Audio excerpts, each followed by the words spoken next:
Alright, now that I've got the rockers repaired on both sides, let's do some fun stuff. Let's cut out that trunk floor. Get that out of there. Let's formulate a plan, alright? Alright, the way that I want to cut out this trunk floor is I think I'll do it in pieces. So the first piece will be this main area here. If I can cut that out, and then I'll just have the frame rails and the trunk floor drop-offs and the inner valance in the rear tail panel to go. So I'll start with this guy here, go around that. I'll see if my plasma cutter will do a very good job, and let's see if I can cut her out of there.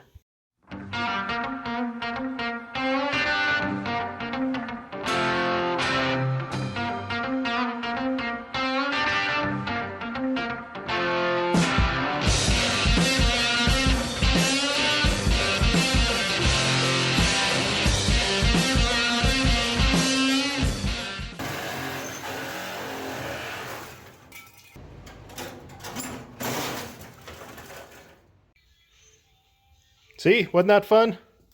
Cut out that main trunk floor area. You can see over here, here's where they previously patched a rusty spot where they just covered the metal over the rust.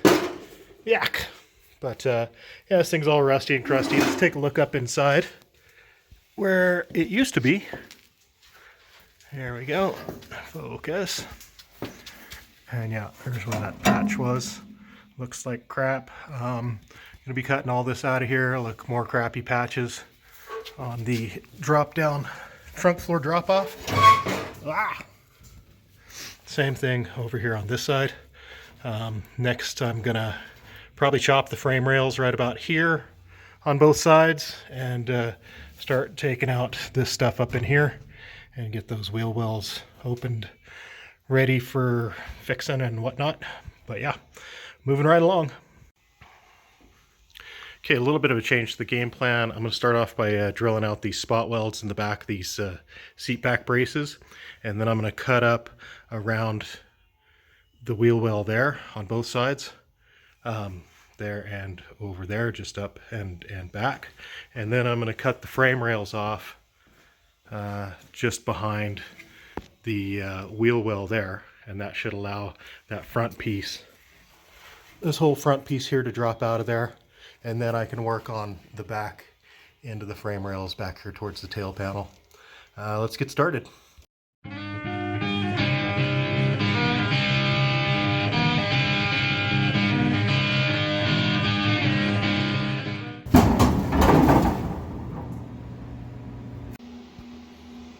All right, we got that piece cut out of there. Let's crawl up inside and take a look. Okay, we're up inside the trunk now, and back of these seat braces look pretty good. Used a Sawzall to cut this area in here because there are multiple layers of metal. The plasma cutter does really well if it's a single layer, but if it's layered up like that, it just won't penetrate all of them. Yeah, you can see where the wheel well here is rusted out. It'll need some repair. I've also got to clean the metal off of this. All the trunk floor, old trunk floor.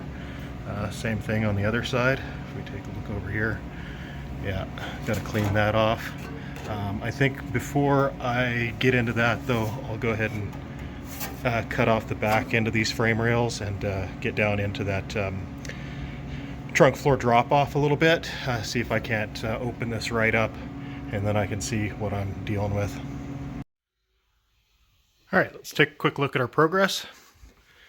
I got those frame rails cut out of there. Also did part of the trunk floor drop off. I didn't want to go all the way down for two reasons. First off, there's a patch on there. Plasma cutter doesn't like going through double layers of metal. And then as well as close to the quarter panel, I didn't want to get into that and tear that up at all. I did get close enough to the quarter panel though to bubble the paint on it. So I guess that was pretty lucky that I didn't get it too hot. But yeah, you can see up in here, got this all cut out, ready to be. I'll use a grinder and stuff to trim all this out and clean it up. Over here on this side, there's a gnarly patch there. I just wonder if maybe this thing got rear-ended And that's why they did the quarter panels, because they did the quarter panels and the trunk and the tail panel. Everything else they just kind of patched up. But yeah, I'll get busy cutting this out of here and get it cleaned up and keep on trucking. All right, I'm making some headway on this driver's side, getting that metal cleaned up. You can see it's got some pretty bad rust spots in it. It'll need some love. Whenever they welded the patch on here, they slapped some metal up there and just welded the shit out of it. So I'm having to grind and cut and grind some more. But it's coming out of there. It's getting there. I look forward to the day that I can work on this thing and not have just an entire pile of shit fall right out of it. It took a while, but I got her cleaned up there. Didn't even mangle up this quarter panel too bad. Getting this smooth was a chore because they'd had a bunch of weld and stuff and junk, and you know what I'm talking about. Now I get to move on to the other side. Let's do that. Yeah, working on cleaning up this metal here. Open up this. Oh, look, we got treasures from the quarter panel. There's a bolt and a nut and a butt connector. Butt connector. Yeah, full of deliciousness. Yeah, let's get that cleaned up. Okay, I got the ugly patchwork on the trunk floor drop-off all cleaned up there. Cleaned up the metal off of the inner wheelhouse there. It's going to need some love, some patchy patchwork. I also opened up this back section here. This is the corner where the let's see here, the inner valance and the trunk floor drop-off meet up and they weld together. And I guess these old spot welds here are from where the trunk floor drop-off was originally welded to the original quarter panel. Now it doesn't seem like this is welded. I've got to do some more opening up in this area and see exactly what all's here. But come along. Okay, I opened up this corner a little bit. No surprises in there. That's awesome. I cut off this gas tank filler neck downhole, as well as I got over here and started opening this guy here up. This gnarly patch here is out of there. The frame rail wasn't actually attached. This is where the frame rail attaches to the inner tail panel, and it wasn't actually attached there. I don't know if maybe their patch didn't hold or whatnot, but taking this guy here out, and you can see that trunk floor drop-off is welded to the, I think it's the joint where the tail panel and the quarter panel overlap. I think they plug weld that to that trunk floor drop-off to add structure and support. So cut that off, clean this up, and see what I'm dealing with. Yeah, I got that off there. What they did is they welded along the edge of the quarter panel to that trunk floor drop-off. I cut out all this stuff, pulled off this gnarly old patch here. Let's see what's hiding underneath that. Oh yeah, that's pretty gross. But yep, keep peeling her back. I plan on cutting this outer tail panel off just kind of right down in here somewhere. So I'm not trying to save it too hard, but I don't really want to mangle it just yet, so we'll keep digging. Well, based on the pile of man glitter and scrap metal here, I've about got it cleaned up enough that I can start test fitting some of these pieces. Like I've got the trunk floor drop-offs, I got the rear outer tail panel. I don't want to beat that up too much, so I'm keeping it in the box. Then I've got the inner tail panel here. On the tail panel, there's a dent right there that I want to knock out before I do anything else, as well as there's a pretty good dent here that they filled with Bondo. I'll probably clean that up, straighten that up a little bit before I start test fitting. I think that'll help everything, you know, fit up there real nice. I've still got a little bit more grinding to do on the inside, but I'm about to get her all cleaned up. All right, I got that dent knocked out there. This dent's kind of important because that's where my joint is going to be. I'm going to have a joint across here where that lower tail panel will attach to this one. And if there's a big dent in it, it's going to make it hard to line up. I also scrubbed the Bondo and paint off of this along here. I want to cut this as low on here as I can and still get everything, because on the inside, there's that support piece right there. It's going to be difficult to cut through, so I need to cut above that support piece there and zip that across there as well. There are, I cleaned off the seam sealer and Bondo from this area here. There's a couple spots where it's welded to the quarter panel as well as underneath here, so I gotta cut those off and then make a line and cut this guy off, and then I can drop this bottom half of this guy out of here, and that should allow me to get the floor up in here and be able to play with it a little bit. Okay, I cut the welds here where it was attached to the quarter panel on both sides, so it's just kind of hanging loose there. Give me a sec. Yeah, just kind of hanging loose. Cut them all the way up here. I clamped in a piece of angle iron there, and I'm going to use that as a guide so that whenever I'm cutting on this, I can just cut right along that, and that'll give me a pretty nice straight line across there, I think. So let's get to cutting.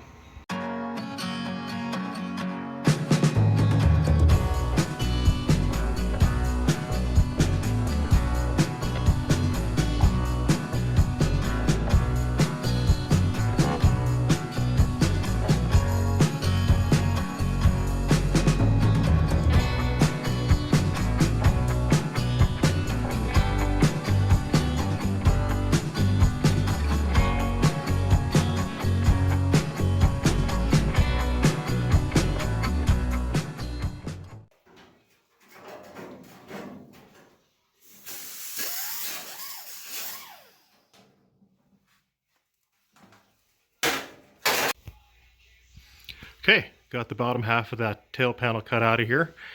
She fought me a little bit, but that was to be expected. I've still got a little bit of cleanup to do on the bottom of the trunk latch brace there, and then I can pull some measurements and figure out how I'm going to get that full floor stuck in here. Let's get to it. Okay, I've got the car moved over a little bit, so I've got more space to work in here. I've got the floor pulled down and put on roller skates. I've started test fitting the trunk floor drop-offs and the rear inner tail panel here. It's fitting up pretty good. I'm pretty happy with it. Now comes the problem. In between these quarter panels, here is only 51 inches wide is the gap. And this floor in between here is 61 inches. So that's 10 inches that I've got to try and figure out how to squeeze into that 51-inch hole over there. What my plan is here is I'm going to come over here and cut this off on both sides, cut the edge off on this floor pan. So it's about 51, and then I should be able to slide it underneath the car and then pick it straight up into the underneath of it. See how that goes. The way that I'm marking this out to ensure that I've got 51 inches of width and I'm pretty well centered is I'm using my makeshift tram gauge here, which is a piece of angle iron with a couple of squares, one on this end and one clamped on that end, and I can pull that nice and tight to the panel where I want it, measure across there, find the center, and then I can measure out from the center 25.5 inches. That'll get me the 51 inches that I need for total width. I've made a couple marks here. There's one, and here's one, and you can see we're pretty close to that 51. I'm going to make a few marks on here and then mark it out and then cut it. Added some masking tape here to help me cut a straight line. 51 ended up in a weird place in this contour here, so I moved it in a little bit. Give me lots of room, as well as make it easier to weld this back on whenever the time comes. Here's the driver's side, already cut it off. Looks pretty good. It's pretty straight. Now just one more cut and then I can start test fitting the floor. Okay, I got those ears cut off there. I got it slid underneath the car and I'm starting to shoehorn it up in there. I got my two big shoehorns out, and just gotta try and fit this thing a little bit. This is just a test fitment, so I'm not super concerned about where everything lands, but at the same time I want it to be in the right spot. If I can get that side up above the rocker over there, kind of all along that side, and tip up this front edge, then I should be able to squeeze this thing in here. What's holding it kind of back is these tabs. I thought about bending them up, but I'm going to see if I can get away without bending these, because they need to be tight against the rockers for welding. I mean, I can always bend them back, but I want to see how much of a struggle I can make it to get this thing fit in here. There's just a couple tabs here that need to come in, and then I should be able to prop this thing up into place. Cutting the trunk floor corners off there was a good idea. Going in there a lot easier than it would be otherwise. Okay, I got the floor fit up underneath there. It's looking really good. I'm really happy with kind of how it's sitting. I used a bottle jack and a porta power and cribbing and blocks and got it all blocked up here. This is just where I've cut out this wheel well. It'll need to be fixed, but like as far as the alignment goes, it's pretty spiffy. I dig it. Take you around, show you what I've got. Sliding it up into place there worked really well. Let's see here. These are convertible braces. This is not a convertible, but they throw them on all new pans anyway, just for a little strength. Need to bend that tab and fit that in. There's a bit of a gap along this side. You can see the floor underneath there. Yeah, but I can clamp that and tighten that up. Yeah, I should probably bend this guy up a little bit, make it fit better. Fits pretty good along the front. I haven't checked the subframe mounting points to make sure that those are correct yet, but so far so decent. There's a bit of a gap there, and it's because this corner's too tight. I've got to play with that. I'm not sure whether I'll do the transmission tunnel on the car or the floor pan, but I think it'll need a little bit of adjustment in there. Swing on around to the driver's side here. The driver's side fits pretty good. I like how the contours match up right there. I think that looks really good. Just a little bit of massaging on this side should get it fitting in there. This side along here is real tight. This flange here needs to be bent out a little bit, but that's fine. We can do that. Clamp that up. Again, convertible brace. The seat back braces are lined up pretty good, fitting pretty decent. There's a little bit of a gap along the sides, but I mean, you clamp that and it will go away. Let's check out the trunk area. Yeah, I got the gas tank filler, or actually the trunk latch support is sitting in a good spot there. I like that. The wheel well area here, see how there's a gap like right in there. Yeah, that might need a little bit of adjustment, but not a big deal. Go to the back here, or actually this wheel well. You can see how it fits up in here. It's a little bit dark, but anyway, yeah, it fits real nice. Follows the contour of the wheel well here pretty well perfectly. I've still got to patch this obviously and do a bunch of patchwork here, but I'm fitting this up in here and kind of making a note of what all needs to be adjusted and fixed. You can take a look at this area here. It kind of seems like maybe the trunk pan's a little bit short, because like the old trunk pan was welded directly to this area here. Mind you, it was full of Bondo. I'll get the inner tail panel and the trunk floor drop-offs and maybe this outer tail panel and start fitting those up here and seeing how they're going to line up. But pretty happy with it. It didn't go in too terribly difficult, but it needs a little bit of adjustment.